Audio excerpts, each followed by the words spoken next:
beautiful creatures of the world, and welcome back to Coffee with Kerri-Lynn. It's a beautiful day in the far north of Maine, up along the Canadian border, in the crown of Maine, and it's a beautiful day wherever you are as well. I got the grunge look going on. I've been doing my barn work this morning, and now it's time to take a break and do some YouTube videos, some videos for the other channels, and but you can't mention there's massive censorship on these channels, ladies and gentlemen, beautiful creatures of the world. I am at Coffee with Kerri on X and Truth Social. I'm going to get in trouble for that too. I am Coffee with Kerri-Lynn, no hyphen, on Instagram, and on the one that begins with R, rhymes with crumble. Can't mention it here because I'll be at the bottom of the algorithm. I am Coffee with Kerri-Lynn with a hyphen on YouTube, on Spotify, iHeartRadio, Amazon Music, YouTube Music, and Pandora. Now that we got all that out of the way, we are a late start up here in the far north of Maine, 15 minutes from Canada as far as growing goes. I have Homesteader gardener envy. I've been watching homesteading channels from down south, and everybody's starting to till their gardens. They're setting their seedlings in, they're planting their seeds, they've got their potatoes in, and they've got shoots on them already, and we haven't done nothing up here because we are just getting buds on the lilac bushes. I just got little shoots 2 days ago on my elderberry bushes. And I do not plant my potatoes until around Mother's Day. It's just how it works.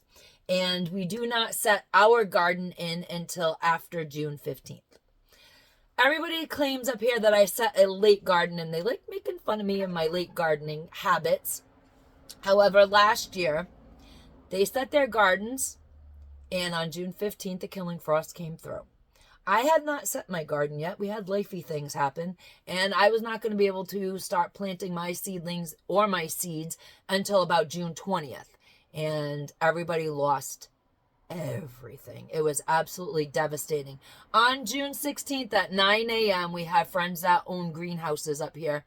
There were lines of people in their cars waiting for them to open so that they could get whatever seedlings that they could and actually have a garden last year. Many, many people did not end up with a garden last year. They ended up going without. They wiped out Lowe's. They wiped out Walmart. They wiped out the local greenhouses. I always overplant my seedlings, so I have enough for my own seedling failures. But not only that, make sure that I have enough for friends and family because they have seedling failures too. So we kind of exchange things and swap things out. And after I'm done with the exchange and the swap and the bartering, I take my little red picnic table and I put it up at the top of the road. Now last year, boy, was we giving stuff away. I took even some of my own stock and gave it to people that I knew that had many children and that absolutely rely on their gardens. And we just kind of gave things away. Every year, after June 20th, I put out my little red picnic table at the top of the yard. Please do not come into my yard. We have no trespassing signs. We have dogs. My little red picnic table in the beginning of June will be full of my seedlings in my yard. Please don't take them. That's not cool. When I'm ready to give them to the general public, I do put the picnic table at the top of the driveway with the sign that says free for the taking. Take whatever you want. We use all organic, all heirloom seedlings. Have at it. Have yourself a great garden. But we don't get to do this until June. In the meantime, we get to talk about pests, because we are still relegated to the small corner of my kitchen I do my podcasting out of. So we're not out in the yard. We're really not doing a lot. Wind is cold, sun is warm. And this is how it works up here.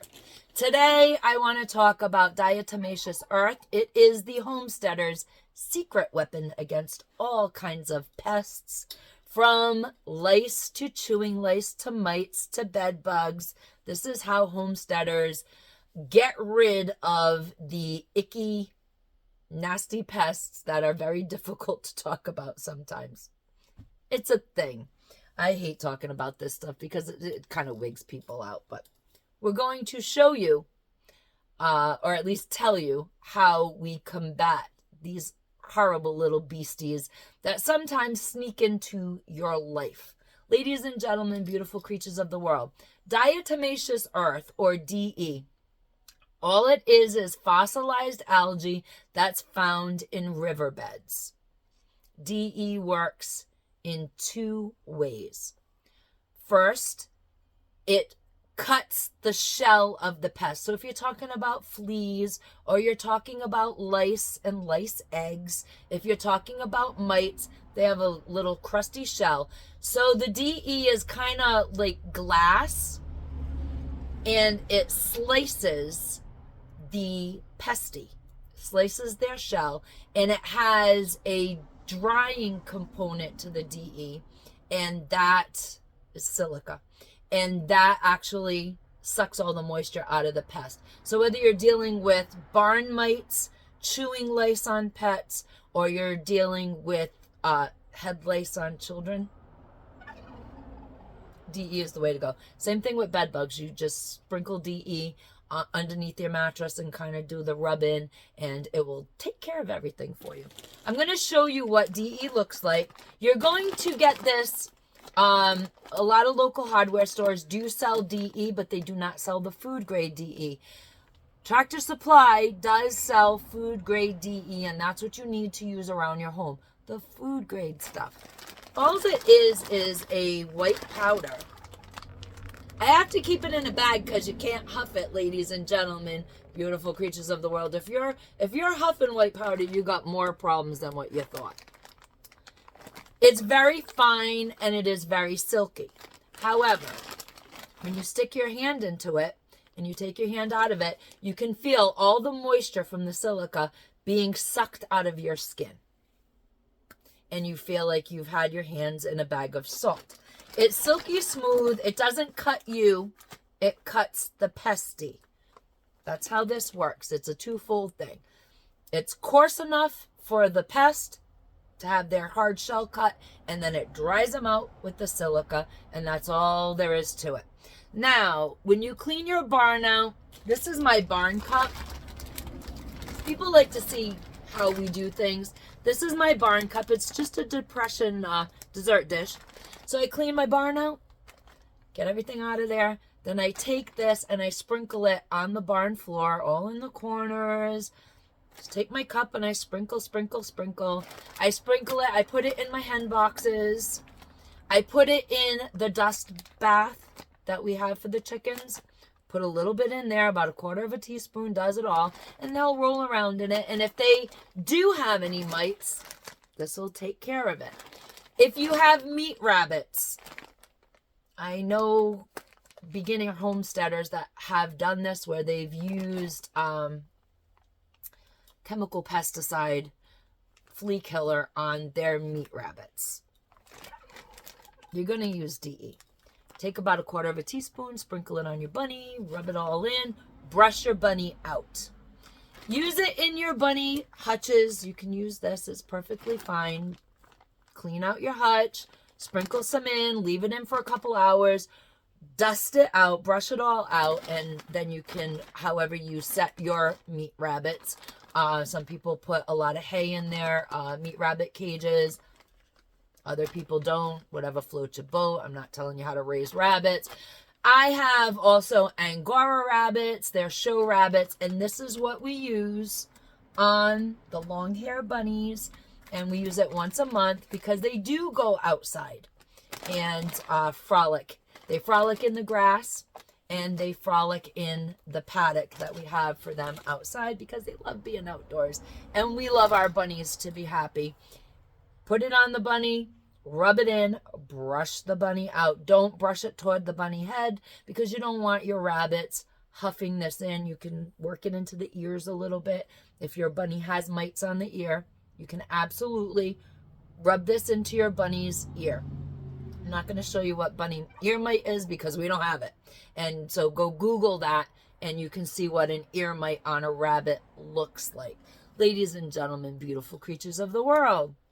This is also great for dry shampoo. You don't have time to wash your hair? Take 1/4 teaspoon. Put it in your hands. Don't huff. Please don't huff. Run it through. And it takes all the greasy oil off of the roots of your hair. So people use this in their skincare regimen. Some people make mud masks with it and buff their skin a little bit with it. And I put, when your constipation strikes, it strikes. I put about 1/8 of a teaspoon of this in my coffee. I'm not recommending anybody does this.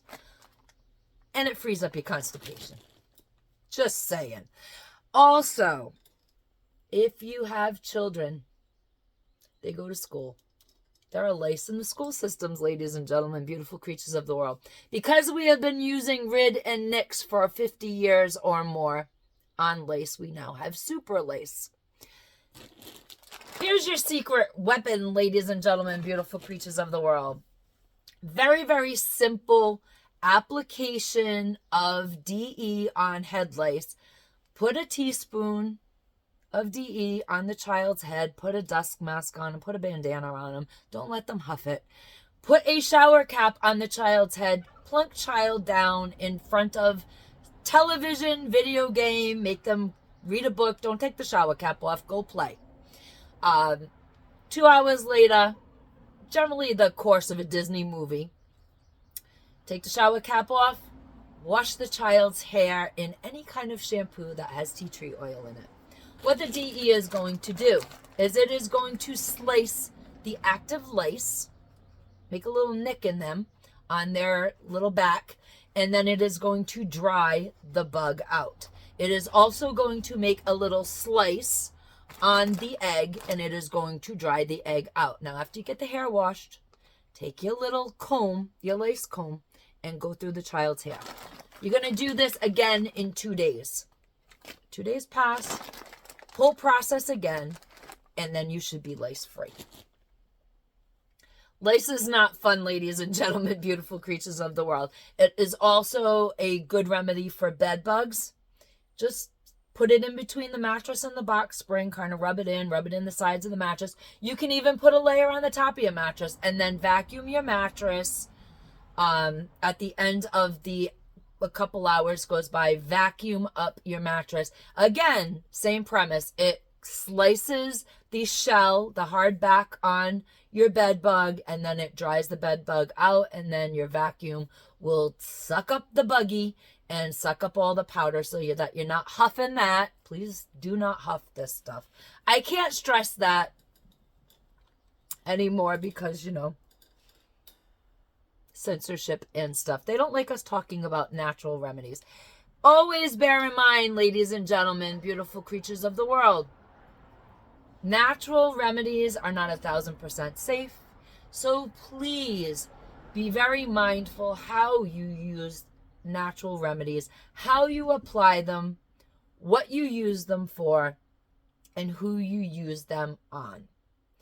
That being said, nature has the ability to cure, but also if you use natural products completely half-assed backwards, it does have the ability to harm people. There you go. Now we're all disclosed. Ladies and gentlemen, beautiful creatures of the world, thank you for joining me today as we once again talk about nasty, pesty things. We did an episode on rat killer yesterday. It's in the playlist. So go check out my video on how to make homemade rat killer, rat poison for your barn or your home that's safe to use around your barnyard animals and safe to use around your kids and domestic pets. As always, carpe diem, beautiful creatures of the world, because no one promised you a tomorrow.